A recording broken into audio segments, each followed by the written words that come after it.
बिस्मिल्लाहिर्रहमानिर्रहीम, अस्सलाम वालेकुम। अली सलमान जी टीवी के तमाम नाज़रीन को जी स्पोर्ट्स में खुश आमदीद कहता है, जहाँ पीर से लेकर जुमेरात तक रोजाना रात 11:05 पर हम इस महफिल को सजाते हैं आपके लिए और बात करते हैं उस दिन खेले जाने वाले मैचेस या उस दिन से जुड़ी स्पोर्ट्स की खबरों के बारे में। और जैसा कि आपके इल्म है कि एशिया कप का मामला ताहाल हल नहीं हो सका है और भारतीय जो मीडिया है वो बयानिया ये बना रहा है कि जनाब मोहसिन नकवी साहब ने ट्रॉफी नहीं दी। सूर्य कुमार यादव ने भी अपने एक इंटरव्यू में कहा कि जी हमें तो नहीं पता, हम तो ट्रॉफी लेने के लिए इंतजार में मौजूद थे, कौन ट्रॉफी ले गया हमें इस हवाले से कोई नहीं पता, हम तो ग्राउंड में मौजूद थे कि हम ट्रॉफी लेंगे। तो ये वो मौक़िफ़ है जो भारतीय मीडिया भारतीय खिलाड़ी जो बयान कर रहे हैं, जबकि हकीकत ये है कि मोहसिन नकवी साहब कल माजिद भट्टी साहब ने बताया था कि 1 से 1.5 घंटे तक ग्राउंड में मौजूद रहे, लेकिन भारतीय टीम ट्रॉफी लेने के लिए तैयार नहीं थी। अब हीले बहाने किए जा रहे हैं कि जी वो ट्रॉफी क्यों नहीं लेकर आए और इसलिए मुरीद इल्ज़ाम ठहराया जा रहा है मोहसिन नकवी साहब को, जिन्होंने वाज़ेह तौर पर ACC के इजलास में कह दिया है कि जिसको ट्रॉफी चाहिए वो मेरे ऑफिस में आए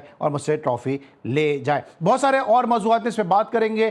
कल पाकिस्तान और की ख़वातीन टीमों का और बांग्लादेश की ख़वातीन टीम का जो मैच है वो भी खेला जा रहा है और उस हवाले से भी कंट्रोवर्सी सामने आ रही हैं। बहुत सारे मुद्दों पर बात करनी है, लेकिन सबसे पहले प्रोग्राम का फॉर्मेट आज की top stories.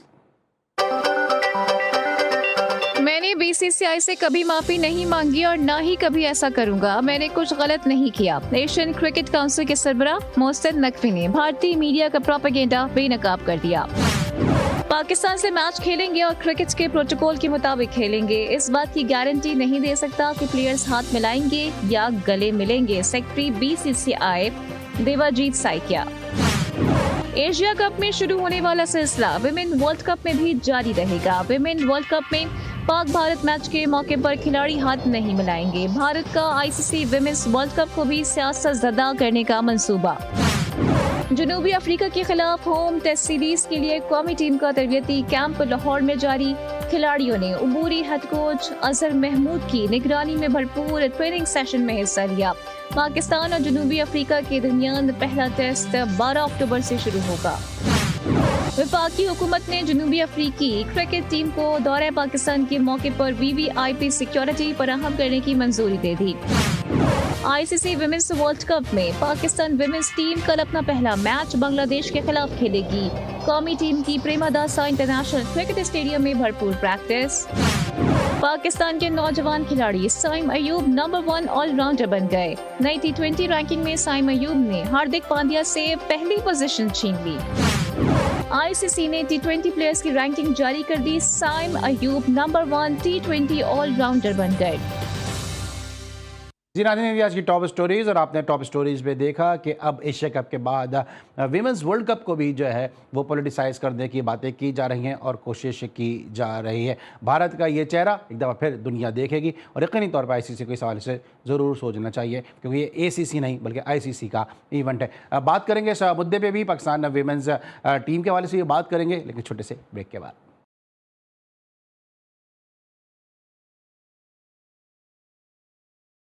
Welcome back after the break. और ब्रेक पर जाने से पहले हम बात कर रहे थे विमेंस वर्ल्ड कप के हवाले से कि इसको कंट्रोवर्शियल बनाने की इंडिया की जानिब से पूरी कोशिश की जा रही है। इस वक्त मुझे एक ऐसी ज़बरदस्त और डायनेमिक पर्सनैलिटी ने ज्वाइन किया कि जिनका पाकिस्तान में कोचिंग के हवाले से बहुत बड़ा नाम है, साथ साथ विमेंस क्रिकेट के हवाले से भी उन्होंने बहुत काम किया है। और अगर इनके दिए हुए प्लान पर, इनके दिए हुए प्रोग्राम पर अमल दरामद हो जाता तो यकीनी तौर पर पाकिस्तान की मैन और वीमेन दोनों क्रिकेट इस वक्त फ्लरिश करती नजर आती। मेरे साथ एक ऐसी शख्सियत मौजूद है कि जिनके लिए सितंबर और अक्टूबर का जो महीना है वो हमेशा यादगार रहेगा। 20 सितंबर को इन्होंने वनडे इंटरनेशनल में हैट्रिक स्कोर की और इस हवाले से पाकिस्तान का नाम रिकॉर्ड बुक की जीनत बन गया कि वनडे इंटरनेशनल में पहली हैट्रिक स्कोर करने वाले पहले बॉलर जिनका ताल्लुक पाकिस्तान से है। हैदराबाद के नियाज़ स्टेडियम में यह हैट्रिक स्कोर की गई अगेंस्ट ऑस्ट्रेलिया। और इसके साथ साथ आज हम जब शो कर रहे हैं तो आज 1 अक्टूबर है और 2 अक्टूबर को इन्होंने अपने कैरियर का आखिरी one day match pink city Jaipur में इंडिया के खिलाफ खेला, जहां पे इन्होंने कपिल देव को आउट किया था और साथ साथ श्रीकांत की विकेट भी हासिल की थी। मेरे साथ मौजूद हैं अमेरिका से बजरिया वीडियो लिंक ज़बरदस्त फास्ट बॉलर अपने वक्त के और क्वालिफाइड कोच और कोचेस के कोच जलालुद्दीन साहब। शो में खुशामदेद कहते हैं। अस्सलाम वालेकुम जलाल भाई। वालेकुम सलाम अली भाई, कैसे हैं? सर मैं बिल्कुल ठीक ठाक हूँ। आजकल बड़ी मसरूफियत है आपकी ग्लोबल क्रिकेट लीग के हवाले से, जरा पहले तो वो आगाह कीजिएगा, फिर मजीद प्रोग्राम को आगे बढ़ाते हैं। जी, मसरूफियत तो रखनी पड़ती है। यहाँ क्रिकेट के लिए हम आए हुए हैं और क्रिकेट ही का काम करते हैं। तो एक लीग होनी है यहाँ पे जो कि ग्लोबल क्रिकेट लीग है और यहीं ह्यूस्टन में होनी है और हमारे ही ग्राउंड पे होनी है, तो उसमें मैं अपनी सर्विसेज प्रोवाइड कर रहा हूँ as a technical committee head. और जाहिर है उसमें एक अच्छी 6 टीमें खेलेंगी और अच्छे प्लेयर आ रहे हैं, जो रिसेंट पास्ट वाले भी आएंगे, कुछ करंट प्लेयर भी आएंगे और कुछ लोकल होंगे। उसकी तैयारियां जारी हैं और 24 अक्टूबर से वो होगी और 2 नवंबर तक चलेगी। तो लेट्स सी, उम्मीद तो यही है कि अच्छी होगी और यहाँ पे एक उसका अपना फुटप्रिंट जम जाएगा और आइंदा के लिए भी फिर वो हो सकती है। अगर पहला सीजन ही मुश्किल होता है, अगर वो सीजन ये सक्सेसफुल हो जाता है, तो मैं समझता हूँ कि यहाँ जरूरत तो है क्रिकेट की बहुत ज्यादा, हर तरह की लीग होना चाहिए यहाँ पे। तो उसको देखते हुए उन्होंने मेरी सर्विसेज हायर की थी एज ए टेक्निकल हेड। वो मैं कर रहा हूँ कोशिश अपनी तरफ से ज्यादा उनको हेल्प कर सकूं। ठीक, इंशाल्लाह लीग कामयाब होगी, क्योंकि जब आप जैसा बड़ा नाम मौजूद है, खालिद जिया साहब जैसा बड़ा नाम मौजूद है कि जो कराची में भी क्रिकेट एडमिनिस्ट्रेशन के हवाले से बड़ा नाम रखते हैं और बड़े ज़बरदस्त जो है वो इन्होंने कराची में भी इवेंट्स कराए, खुद जी स्पोर्ट्स ने भी उनके इवेंट्स कवर किए, तो यकीनी तौर पे ये लीग जो है वो कामयाब भी होगी। अब ज़रा बात कर लेते हैं सर, ये इंडिया में आपने, जिस तरह मैंने प्रोग्राम में इब्तिदा में आपका इंट्रोडक्शन कराते हुए कहा कि आपने जयपुर में आखिरी अपना वनडे मैच खेला, और अब जो इंडिया कर रहा है क्रिकेट के मैदानों में, पॉलिटिसाइज कर रहा है, इसको आप किस तरह से देखते हैं? क्योंकि हम देखते हैं माजी के खिलाड़ियों के बड़े अच्छे ताल्लुकात थे आपस में, अब तो खिलाड़ी एक दूसरे से हाथ मिलाने के रवादार नहीं है, और खबरें ये आ रही हैं कि अब खवातीन खिलाड़ी भी एक दूसरे से हाथ नहीं मिलाएंगी। यार देखिए, हालात चेंज है। हालात ये हैं कि हम जब खेलते थे तो जाहिर है इस किस्म की कोई इशू नहीं थी। मैं अभी भी ये समझता हूँ कि प्लेयरों में शायद इतना कुछ नहीं है, मजबूर हैं वो, खास तौर से इंडियंस प्लेयर, कि वो अगर चाय भी तो नहीं मिला सकते ना, वो तो गवर्नमेंट का प्रेशर है या बोर्ड का प्रेशर है, जो भी है। तो इसलिए प्लेयरों को मैं ज्यादा ब्लेम नहीं दूंगा। हाँ, वो जो इन्वॉल्वमेंट गवर्नमेंट की है या बोर्ड की पॉलिटिकल है, वो कोई भी अप्रिशिएट नहीं कर रहा, उनके अपने प्लेयर भी अप्रिशिएट नहीं कर रहा। जो कुछ हुआ एशिया कप में, हाथ मिलाने से लेके प्राइज डिस्ट्रीब्यूशन तक, वो सब एक ऐसा था कि सब ने उसको मतलब उसको बुरा ही कहा है और उसको डिस्करेज किया ऐसी तरह चीजों को। और ये आइंदा नहीं होना चाहिए, हमें इसमें कुछ सोचने की जरूरत है। और अगर कभी जैसे होना भी था, अगर ये हाथ मिलाने वाला या ये, तो इसको पहले से डिसाइड करके इसके कोई सोल्यूशन निकाल के होना चाहिए। जो जो उस दौरान चीजें हुई ना, वो अच्छा नहीं लगा। अगर सपोज हाथ भी नहीं मिलाना तो पहले से तय होता और ये मामला बगैर इशू बने खत्म हो जाना चाहिए सर था। लेकिन ये तो ये खास आपको तौर से आपको लगता है, मैं अक्सर सवाल अपने सारे गेस्ट से आजकल कर रहा हूं और सबके मौक़िफ़ लेने की भी कोशिश कर रहा हूं कि ये पाई क्राफ्ट को स्केप गोट बनाया गया और तमाम तर मुद्दा जो पाई क्राफ्ट पर डाल दिया गया। हालांकि पाई क्राफ्ट ने तो एक मैसेज पास ऑन किया था कि भाई वो उनको शायद पहले कह दिया होगा कि आप हाथ ना मिलाओ, हम हाथ नहीं मिलाएंगे। तो सलमान आगा को उन्होंने कहा तुम हाथ ना मिलाओ, क्योंकि इतने सारे कैमरा जब कवर करेंगे, सलमान आगे बढ़ेंगे मुसाफे के लिए, वो हाथ नहीं मिलाएंगे तो एम्ब्रेसमेंट होगी। तो आपको लगता है कि स्केप गोट बनाया गया है पाई क्राफ्ट को? पाई क्राफ्ट का तो इसमें कोई सच बड़ा रोल ही नहीं था। देखें, असल चीजें होती है जो आपकी 2-3 चीजें थी इसमें। स्पिरिट ऑफ द गेम था, फिर प्रोटोकॉल था और कोड ऑफ कंडक्ट की वायलेशन हुई ना, उसकी हर एक की लेवल ऑफ द वायलेशन और उसकी सजा वहां लिखी हुई है। तो मैं समझता हूँ अगर वो चीज जलाल भाई के साथ गुफ्तगू का सिलसिला जारी है, लेकिन जैसा कि आपके इल्म है इस वक्त हम वीडियो लिंक पे जलाल भाई के साथ कनेक्टेड हैं और जो है थोड़ा सा आई थिंक कि शायद इंटरनेट का इशू है जिसकी वजह से जलाल भाई की आवाज़ हम तक और उनकी वीडियो हम तक नहीं पहुंच पा रही है। लेकिन जिस तरह हम रोज़ाना बात कर रहे हैं कि शायद पाकिस्तान क्रिकेट बोर्ड ने उस तरह से इस केस को प्लीड नहीं किया जिस तरह से करना चाहिए था, वरना आज BCCI की और इंडिया की हिम्मत नहीं होती है कि आज वो वीमेंस क्रिकेट में जो मैच होने वाला है 5 अक्टूबर को पाकिस्तान और इंडिया की खवातीन क्रिकेट टीमों के दरमियान, जो एक और संडे आ रहा है। 3 संडे पाकिस्तान के पहले खराब हुए, जो पाकिस्तान के 3 संडे सितंबर में इंडिया के साथ मैचेस हुए, और अब एक और संडे है कि जहां पे पाकिस्तान और इंडिया की विमेंस टीमों के दरमियान मैच होने वाला है। तो जलाल भाई, इस वक्त आपने मैं रिज्वाइन किया है, सर आपको मेरी आवाज पहुंच रही है? जी जी, मुझे तो आवाज आ रही है, मेरी तस्वीर शायद आपको नहीं आ रही है, क्या है? ठीक है, चलें सर, उस पर हमारी टेक्निकल टीम काम कर रही है और हो सकता है ब्रेक के बाद आप की जो है वो हमारे साथ पिक भी आ जाए, लेकिन आपकी आवाज़ बहरहाल हम तक पहुंच रही है। सर आप कंटिन्यू कर रहे थे कुछ इस हवाले से? जी जी, मैं यही कह रहा था, जो वो बात थी हाथ मिलाना ली, वो तो किसी ने भी अप्रिशिएट तो नहीं किया ना, वो तो कोई भी अच्छा नहीं समझा। मगर मैं ये कह रहा हूँ कि हुआ तो सही ना कि हाथ नहीं मिलाया और वो प्रेजेंटेशन में भी उन्होंने ट्रॉफी नहीं दी। ये एक बड़ा हंगामा सा हुआ और एक बड़ा बुरा इंप्रेशन आया।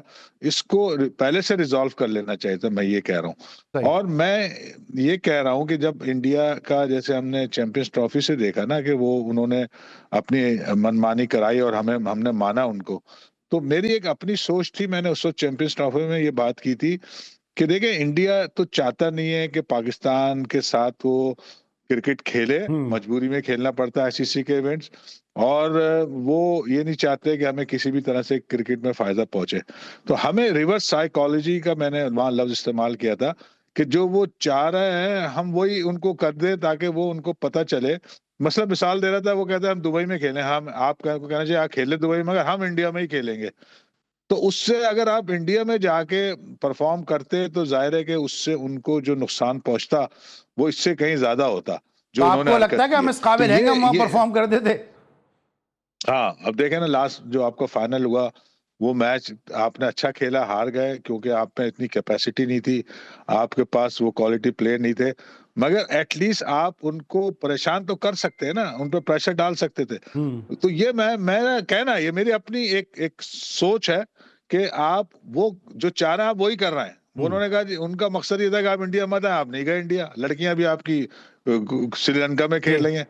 तो अगर आप उनके सर पे चढ़ जाए और इंडिया में जाके खेले तो उनके लिए परेशानी बने ना। तो जो आपको वो परेशान कर रहे हैं कि आपसे हाथ नहीं मिला रहे, ये तो एक माइनर सी चीज है, इसको आप इग्नोर भी कर सकते हैं। लेकिन लेकिन अगर जलाल भाई, ईगो का आप इशू ना बनाए। कहीं ना कहीं भी आपको इस बात का इदराक है कि अगर हम अच्छा खेल रहे होते तो वो हाथ मिलाएं ना मिलाएं, ट्रॉफी लें ना लें, ये तमाम तर चीजें जो हैं ये फिर इनको मैटर ही नहीं होता, ये पॉइंट ऑफ डिस्कशन ही नहीं होता ये कि अगर हम अच्छा खेल रहे होते।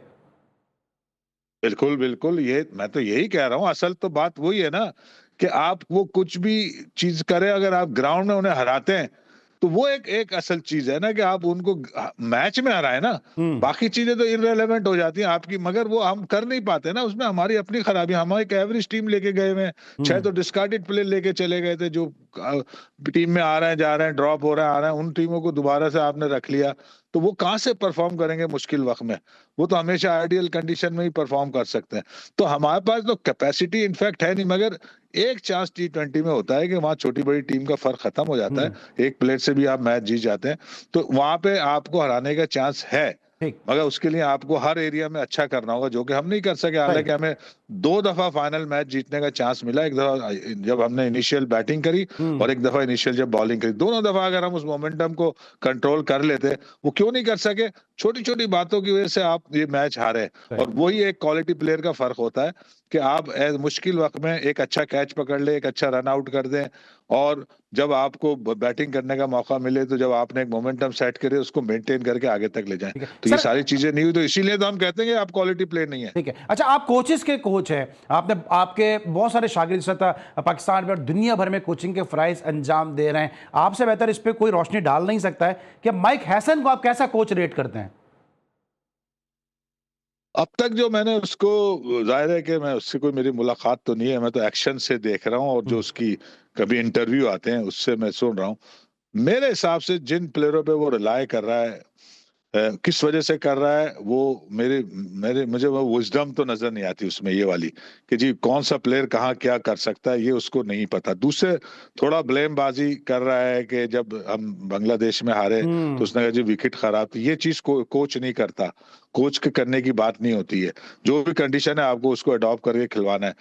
अब आप जब एक कोच बन जाते हैं, आपने एक्सेप्ट कर लिया हर चीज, तो अब आप जो रियल ग्राउंड रियलिटीज है ना, वो नहीं, आप उससे एक तरह से, आपको मैं कहूँगा आप जो नजर आ रहा है वो नहीं बता रहे, आप कुछ और बता रहे हैं।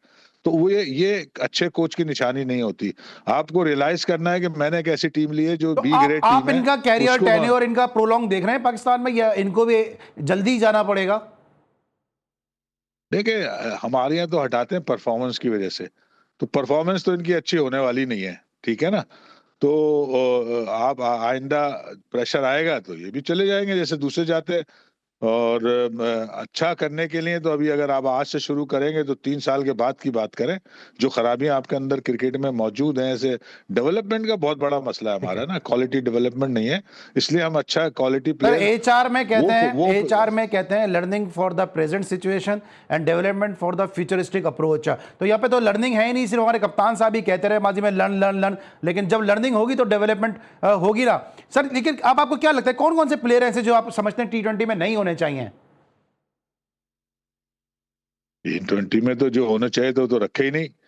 Thank you so much Jalaluddin साहब, आज आप हमारे साथ शो में मौजूद थे। आपकी आमद का बहुत बहुत शुक्रिया कि आपसे पाकिस्तान क्रिकेट और जो है वो दीगर उमूर पे काफ़ी तफसील के साथ गुफ्तगू भी हुई। आज के लिए बस इतना ही, इंशाल्लाह कल एक दफ़ा फिर मुलाकात होगी। उस वक्त तक के लिए अली सलमान को इजाज़त दीजिए, अपना बहुत ख्याल रखिए, अल्लाह हाफ़िज़।